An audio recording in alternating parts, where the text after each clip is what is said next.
Voltando, pessoal, então vamos lá. Agora vamos dar continuidade aqui, falando sobre a questão do lançamento do crédito tributário, que está previsto lá no artigo 142 do Código Tributário Nacional. Então, basicamente, a gente tem 5 situações aqui no momento do lançamento do crédito tributário. Primeiro, verificar a ocorrência do fato gerador. Segundo, determinar a matéria tributável. Terceiro, identificar o sujeito passivo. Quarto, calcular o valor do tributo. E o 5, aplicar a sanção. Então, esses são os passos que uma autoridade fiscal, um fiscal, por exemplo, um auditor, vai ter que percorrer. Tá? Então, aqui, o lançamento ele se reporta-se à data da ocorrência do fato gerador. Isso está previsto lá no artigo 144 do CTN. Então, o que acontece aqui? Um exemplo, pessoal, bem claro aqui para vocês. Vamos supor, no dia 10 de julho, foi feita uma venda, certo? Foi feita uma venda de uma mercadoria. E só que a nota fiscal só foi emitida em agosto.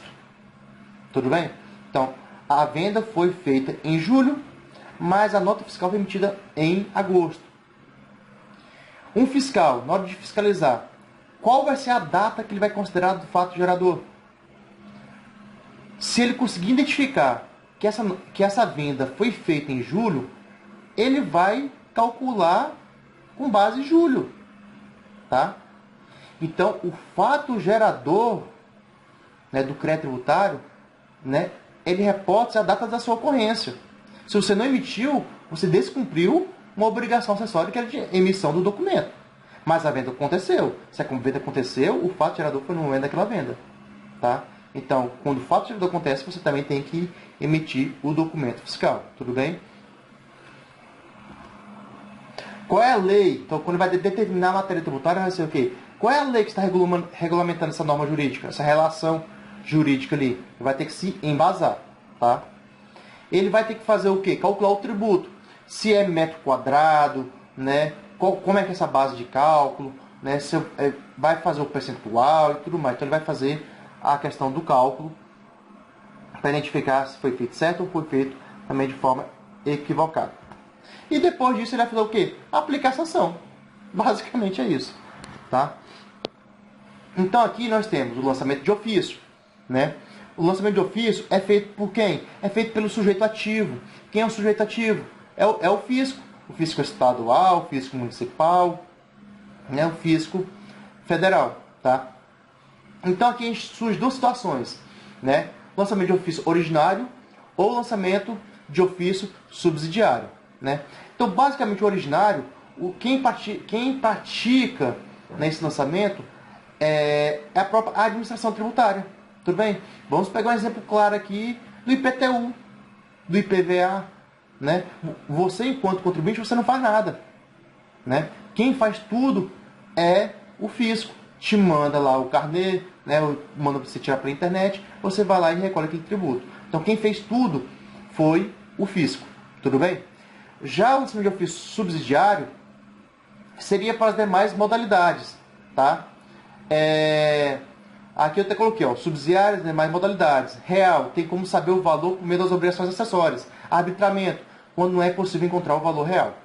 Então, vamos pegar aqui um exemplo aqui. Eu acho que eu até falei no vídeo anterior que você declarou 100, mas o correto era 150. Você não declarou 150, você declarou 100. Esse 50, o fisco pode vir, mesmo um tributo que seja, por exemplo, por homologação, no caso, por exemplo, o ICMS, ele vem e, de ofício, ele faz a diferença. Tá? Então, como eu até falei, o prazo decadencial conta a partir, quando é ofício, a partir do exercício subsequente. Tudo bem?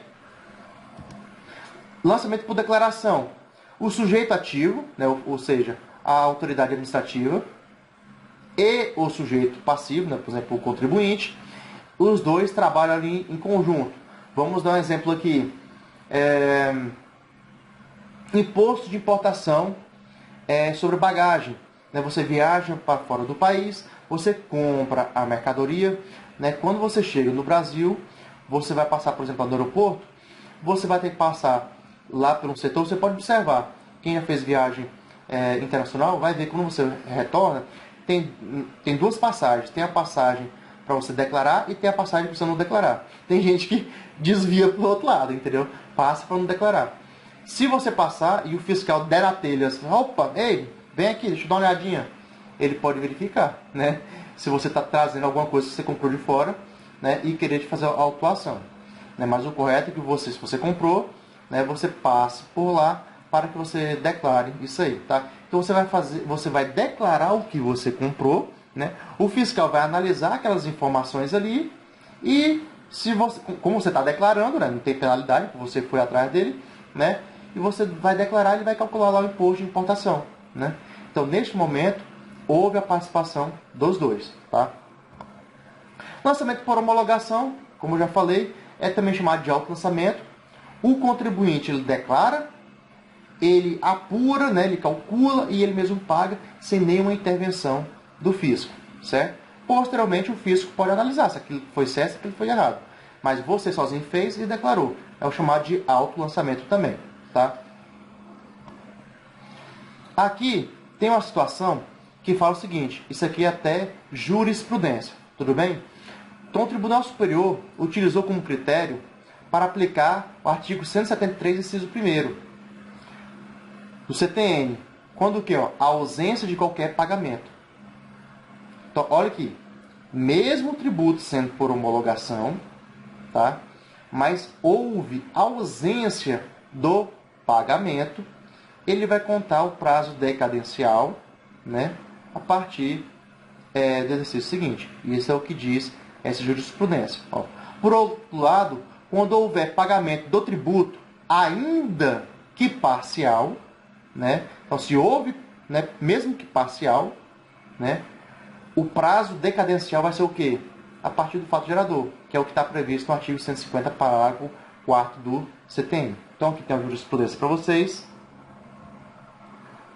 Então, aqui, ó, prazo, até trouxe aqui para ficar melhor para vocês. O prazo decadencial, pagamento ou pagamento parcial, ou sem qualquer pagamento. Ó, setinho aqui para cima. Artigo 150. 5 anos, contado a partir do fato gerador. Sem qualquer pagamento. Para baixo. Artigo 173. Primeiro dia do exercício seguinte àquele que o lançamento poderia ter sido efetuado. Tudo bem? Ó, quando não houver declaração do débito, quando não houver declaração do débito. Então, a gente está falando aqui de lançamento por homologação, tá? Então, se você não declarou, exercício seguinte. Tudo bem?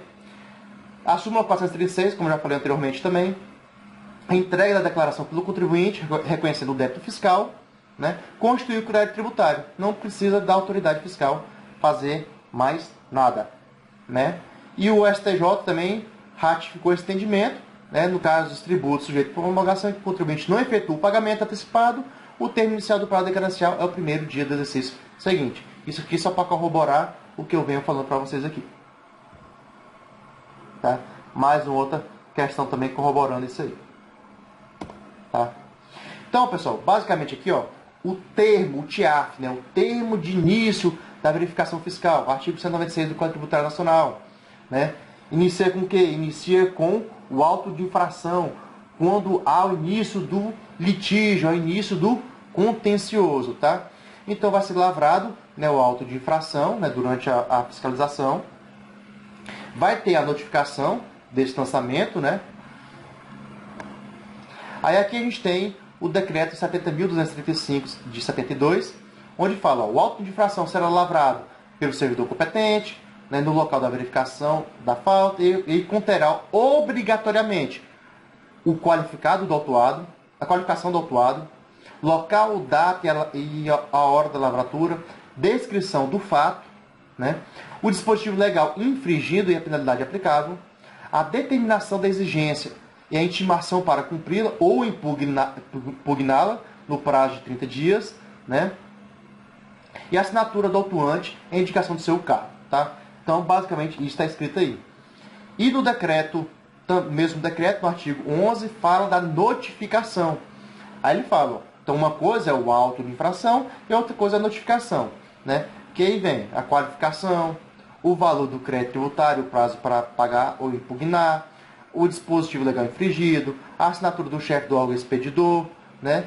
Então, prescinde de assinatura a notificação do lançamento emitida por processo eletrônico. Então, basicamente, pessoal, é aqui que inicia, né, o processo fiscal, né, com a autoridade fiscal lavra a notificação e também notificar. Tudo bem? Vamos encerrar esse vídeo por aqui para a gente dar continuidade no próximo vídeo.